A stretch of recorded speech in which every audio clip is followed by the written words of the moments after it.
Rahim.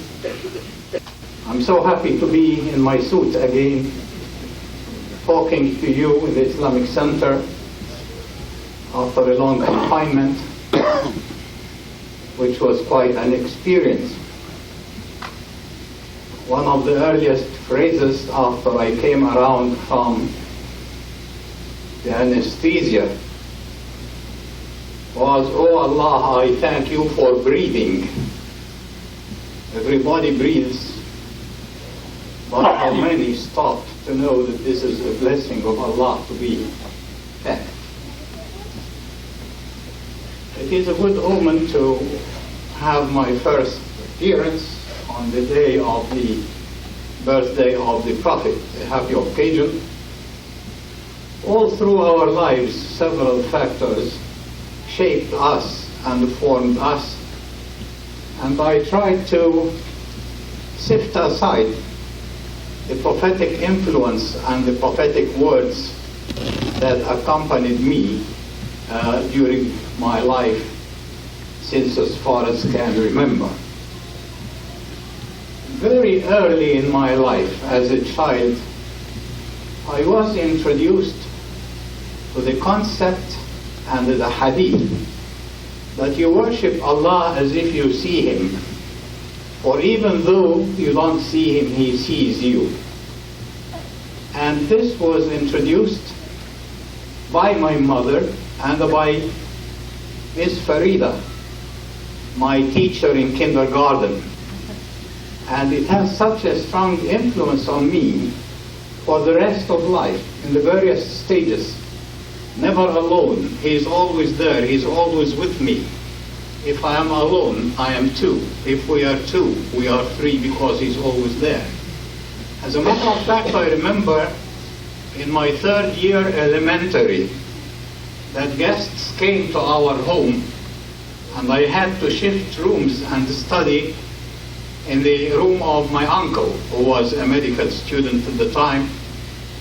And I opened one of the drawers of his desk to find that precious box of chocolate, which was treasured there only to appear when we had important guests.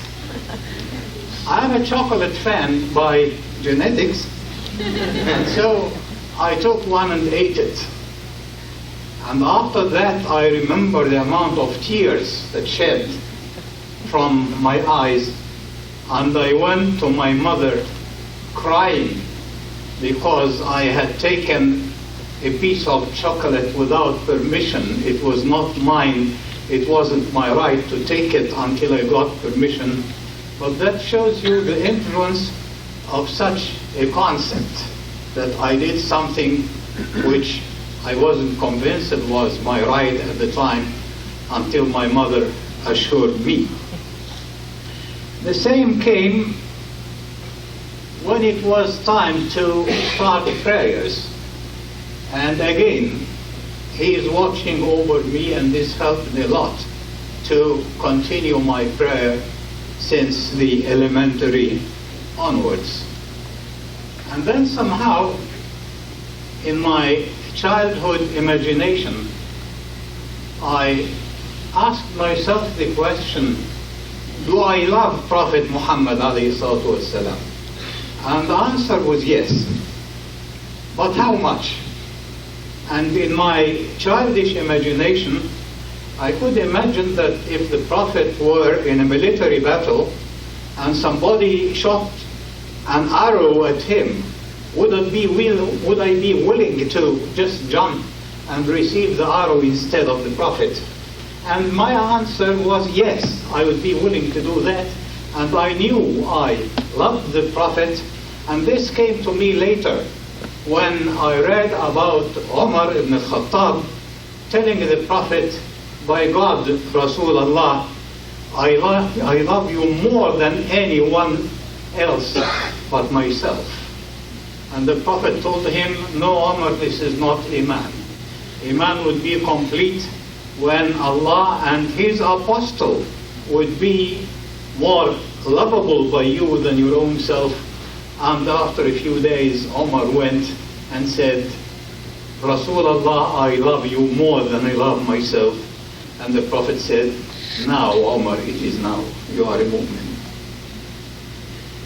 Well, years passed by from elementary to high school and to the surge of hormones and to the beard and mustache and to the peers at school. And with me was the saying that the hadith we took at school, that there are 7 shaded by God's shade on the day of judgment when there is no shade but His. And one of them would be a young man who was raised in the obedience of Allah subhanahu wa ta'ala. And I remember one day, all my class, I was the youngest of my class, but all my class decided to make a field trip to the prostitution quarters in Cairo. At the time there was official prostitution in certain quarters, medically supervised by the states, where for a little amount of money you could go and seek a woman. And I do remember that only myself and a friend who said, no, I'm not going to do that, this is haram. I think our young people moving from New Horizon to high school and university should keep it in mind. No, I'll not do this because it is haram. And to be in the company of God would never mean that you are in the minority, you are in the majority. But anyhow, that was with me in secondary education and later on, and when I became a doctor. And you know, well, you don't know that when I was young, I was a very handsome young man.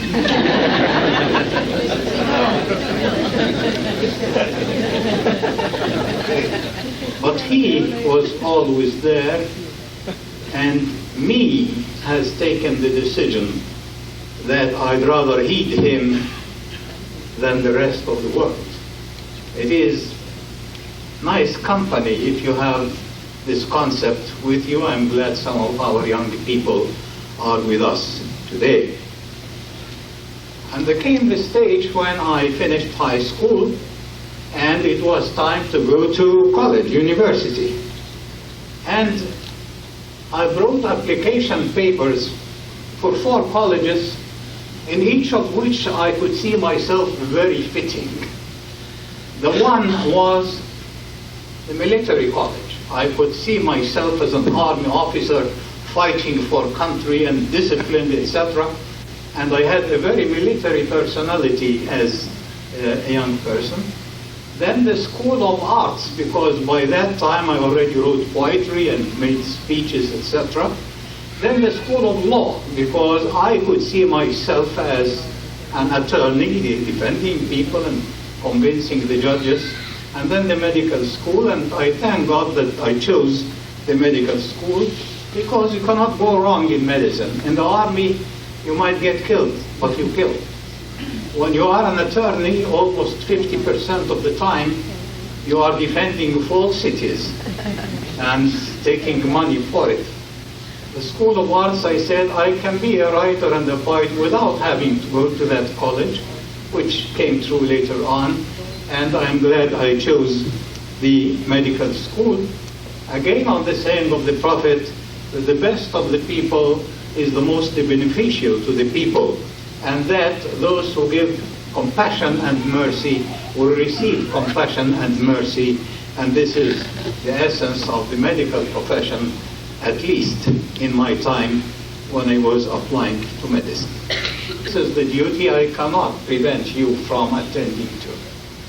And my mother was quite a personality. She is one of 2 or 3 persons who shaped my life, really. And to Palestine I went, and one of the hadiths that came, I kept asking myself, suppose we capture a Jew and they bring him to me, the enemy, that was the enemy.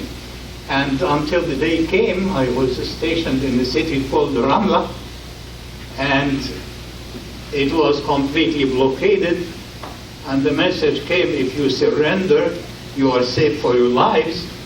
If you do not surrender, we will do with you as we did in Deir Yassin. Deir Yassin was a town where they slaughtered practically everyone, except for 3 or 4. And of course the Islamic answer was, we are not surrendering Ramla. If you are really have any courage, come and attack. Anyhow, all the time they questioned the enemy. How about if I get the enemy, etc. Until one night there was a row and a crowd, and 7 Jewish people were wounded and captured and brought to the hospital. And a crowd of people came to kill them in revenge for things the Jews had done before. And I found myself with the hadith of the Prophet ﷺ, "Istawsu bil asara khayran." I put the captives, I recommend them for your compassionate care.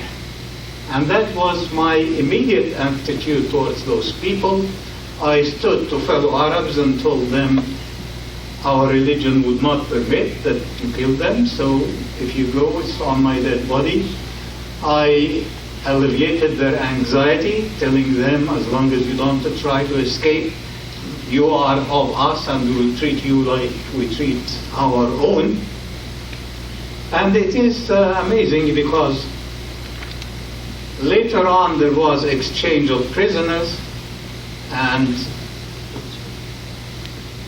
one of them stayed for a long time in our hospital. He had a severe injury, and going out with the Red Cross people, he said, "Doctor, I owe you my life." And time passes, and the 1967 defeat comes and goes, etc. Then I receive a letter from Switzerland. Name I don't know, person I don't know. And it says, "It's now 24 years since you saved my life in Ramla.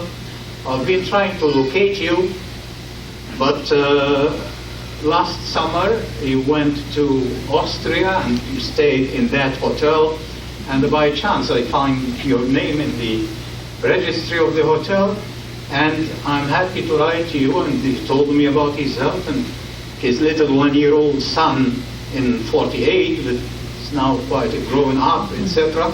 And inviting me to go and visit them in Israel. And of course, it was very sensitive. If you are an Arab in the Arab countries and you correspond with the enemy, that was really a threat. But I wrote to Switzerland. They gave me a fake address, and I told him, of course, I'm happy to hear from you, etc., but I cannot come and visit. I cannot even write to you again. And later, the letter comes, since I wrote to you, things happened. I had a heart attack, then I was out, then another heart lesion for which I had to have surgery. And now what is this nonsense about you not being able to come and visit? I'll arrange everything, etc. I want my family to meet you and to know you. And then it stopped. And then there was a new handwriting. A month later he passed away at the early age of 54. His wife finds this in his papers and is very keen that you receive it with her gratitude that thanks to your efforts he was given an extra 25 years of happy life with wife and family. So I knew you do good, and the harvest might come quarter of a century later to get a thank you from the enemy. And I later on knew that the Jewish forces attacking Ramla, when I was just outside it, had orders regarding my personal security on account of the stories told by those Jewish captives about the treatment we gave them. Anyhow, this was something settled by the saying of the Prophet about the prisoners of war. And back from Palestine, I went to Cairo, and it was time to specialize in medicine. That's why I was a general practitioner. And after a long thought, I chose OBGYN. I had a post in medicine, but I skipped it. And I specifically wanted to be an obstetrician gynecologist. You know why? because al-jannah tahta aqdami ummahat, paradise lies at the feet of mothers. And in OBGYN, I would be treating mother and the baby. I would be treating in the service of motherhood. And this is very recommended in Islam. Also, I used to argue with my friends that our department is the only department where the number of patients going out of it is more than those coming in. In any other department, 100 go and 90 come out. With ours, 100 come and 400 go out. Then comes the hadith of the Prophet ﷺ, إِنَّ اللَّهَ يُحِبُّ إِذَا عَمِلَ أَحَدُكُمْ عَمَلًا أَن يُتْقِنَهُ. Allah wants, when you propose to do something, to excel in it. And this stimulated my academic appetite, really. And alhamdulillah, I could garner all the top qualifications, clinical and academic at the time, until I became a professor and a chairman of my department. And all the time I kept it in mind that the knowledge I give my students is like the sadaqah jariyah after I die.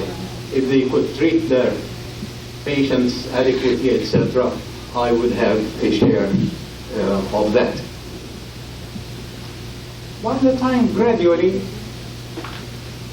my attitude towards life tended to settle down a little bit, perhaps helped by the hadith of the Prophet that this world, it is as if someone is on a journey and he finds a tree that has shade and he naps in the shade for a little bit and wakes up and continues the journey. And this is the whole world. And as a matter of fact, it is. Except we don't see it because we are engulfed by the world. We don't detach ourselves enough to look and see things as they are. Whatever has a beginning has an end. We are born and we die, and the rest is just crossing the bridge between this shore and the other shore. And so, the Prophet saying that people are asleep. They wake up when they die, and which is quite real. This is a fake world. This is like a theater. But the real world is the one to come. And therefore, when we die, we'll be rid of the earthly occupations of this world, getting money, getting knowledge, building up, raising children, competing for things, fighting wars, etc., etc. But all this is transient, and the real world is yet to come. And therefore, you should know that everything is transient, and everything will have an end. And this will teach you to be patient when things happen. Because you know, whatever calamity happens, it will go. Whatever has a beginning has an end. As once when we were in the prison and they brought us out of the cells to powder us with DDT to kill the lice. There was plenty of them. And I asked the guard, the policeman, aren't there any news in the newspapers about releasing detainees? And the man took off his belt, and they thought he was going to beat me, which was their privilege at the time, and no one could protest. But he said, what is this? And we all said, this is your belt. He said, this is its beginning, so this is its, and we all said, its end. And then he said, whatever has a beginning, and we all said, has an end. And this is a very good thing to keep with you and to keep alive, especially in time of distress. Whatever has a beginning has an end. And one should really heed the value of patience, which is a very esteemed value if you read the Quran and the Hadith. So much so that the Prophet ﷺ said, faith, al-Iman, its half is patience and the other half is thankfulness. And he said, I am amazed to the affairs of the moment. He gets something sad, he is patient and it's good for him. He gets something good, he is thankful and it is good for him. And therefore, one should have the patience as a value. In our life, we lost a daughter in a car accident, but patience. God, I know you are testing us. I know that everybody would be the same in a year's time, but the test in the first few moments, I am patient. If this is your wish, I accept it. She has been your trust with us, she is now our trust with you. Patience. And since 1958, was it? She is in our prayer every morning, not in bitterness, not in sadness, not tearfully, but in loving memory. God gave us, and He was very generous, and God took, and it is all for our reward if we are patient enough. And having known patience in the life at large, one should be patient in particularly when one is angered. Suppose Hassan Abdullah comes and tells me, Dr. Hassan, you are a son of so-and-so. Gravity teaches that you are son of 60 so-and-so. but this is not the way of Iman. This was not the way of the Prophet ﷺ. The Prophet said the strong person is not the one who wrestles with people and defeats them, but the one who can control their own anger. And the young man went to the Prophet to ask him, Prophet of Allah, tell me, what is the religion? And he said, Husn al-Khuluq, to have a good manners. He said, oh no, tell me what is religion? I have good manners. Oh Rasulullah, tell me what is religion? I have good manners. And the fourth time, the Prophet said, don't you understand, religion is not to get angry. And keep it with you and try it, and I think it will work wonders. Now you are patient, whether you are angered or not. One of the breakers of patience is when you are the ping-pong type personality. He tells me something, I tell him even more. Tit for tat, and this for that. And you hit and I hit, etc., etc. And it begins to reflect on the tongue by the words before we go into actual battle, by your words. So are you a person not only to control your anger but to control your tongue? And again, this was emphasized to me by the saying of the Prophet when a person went to him and asked him, tell me something that would take me to heaven. And the Prophet said, get your tongue out. And the Prophet held it.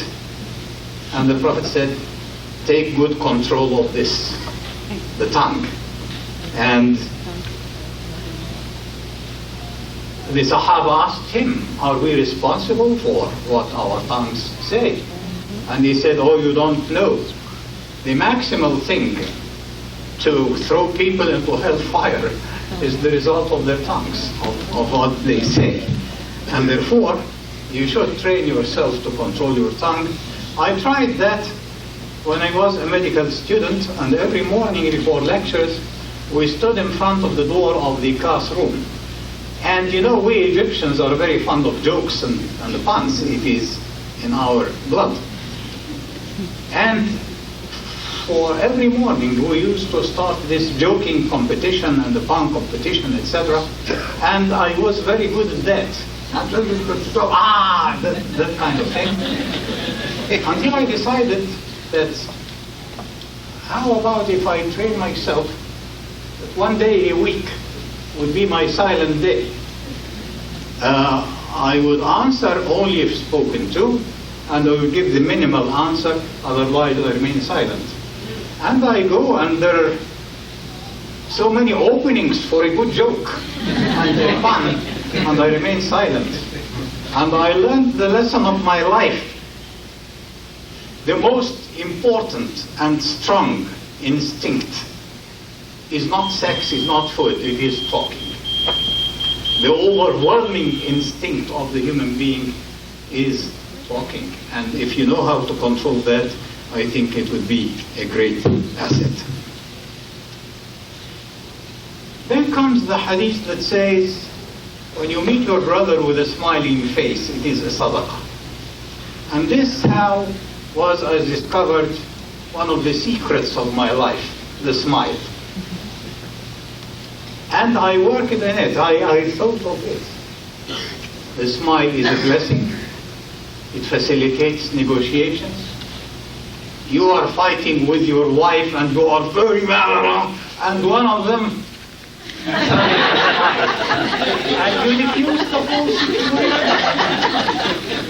And I have seen it relayed through hundreds of my patients. Oh, he has a smile on his face. It makes you a more precious person, and it puts you in the right attitude. And for the past, I would say, 30 years, every morning I read Surah Yasin, and then I say my own dua that takes about half an hour. But one item of this dua, please Allah, give us a loving nature and deny us not the blessing of the smile. I've never read it in a book, but it works in my life. And unfortunately, I know Muslim leaders and big people whom I never saw smiling, not even in a photograph or realistically. The smile, it seems, is the prologue of appreciating the verse where Allah tells Muhammad, we have sent you for none else but mercy to the worlds.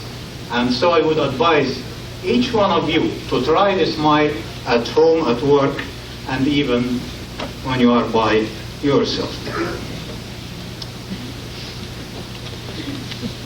When the kuffar heard the Prophet, and Angel Jibreel came and said,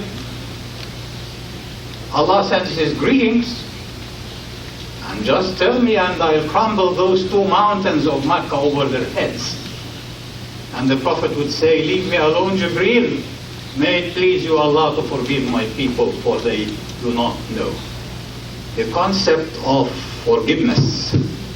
And when he conquered Mecca, and they came potentially as slaves, and he said, go, you are the free people.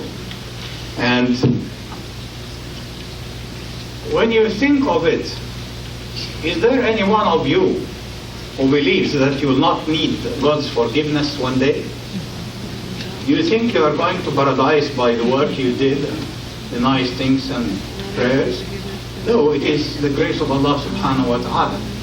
And perhaps the day will come when you will be asked, what do you want? I want forgiveness. Did you give it? When you were able to forgive people. If you want to be forgiven, be a forgiver. And this came into my life again, because as many people I was the victim of other people, and I once heard my brother Maher saying about a dictator, a tyrant, whom both of us were victims to one day.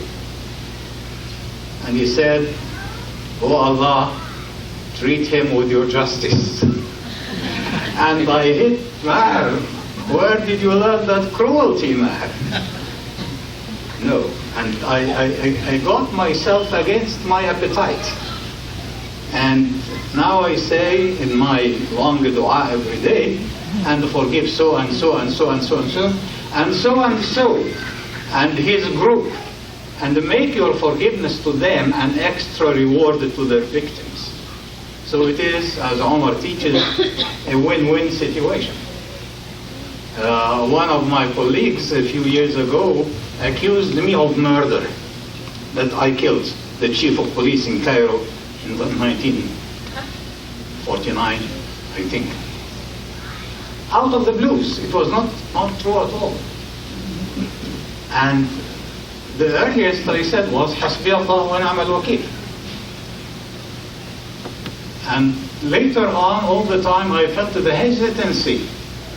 I wanted to say, Allah, take him with your justice, but I didn't.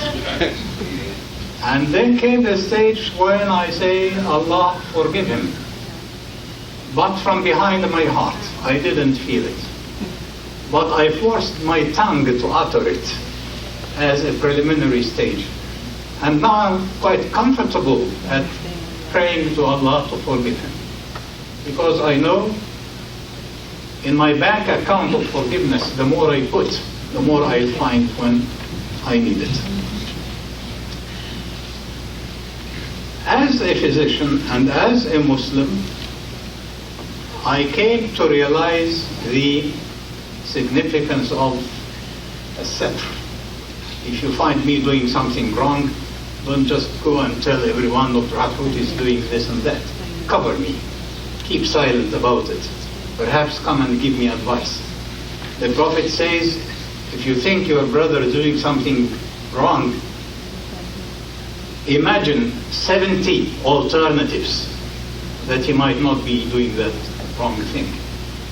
But it has been a habit, prevalent unfortunately, that it is easy for Muslims to speak about Muslim from behind their back and to tarnish their reputation, etc., etc. Although the Prophet tells us that if you uncover your brother, Allah will uncover you, even in the privacy of your own home, as perhaps happened last year in scandals in high positions and things like that. But always be willing to cover. Go and give advice, but be willing to cover your brother. And know that backbiting is eating the more forbidden flesh of your own brother or sister. And know that there is a hadith, backbiting invalidates the wudu and breaks the fast if you are fasting. And I believe that Muslims have to really consider that very seriously and work on themselves, because I believe that our hope for the future, our ammunition, our secret weapon is love. And love is a missing element in Muslim life now, and unless we are a population who will love Allah, love the Prophet, love one another, hearts full of love, leaving no place for hatred, this is the way to be a Muslim. And sometimes all of us know that the Prophet is the good example to follow. Some of us follow him by wearing special clothing or eating special foods, etc. It is not the way to follow the Sunnah of the Prophet. The way to follow the Sunnah of the Prophet is to understand the Prophet, understand his psyche, his thinking, his personality, his heart. And you'll find that if there is a key to the person of the Prophet, it was that he had a very loving nature. I hope we all direct ourselves to the right way. Wassalamu alaikum wa rahmatullahi.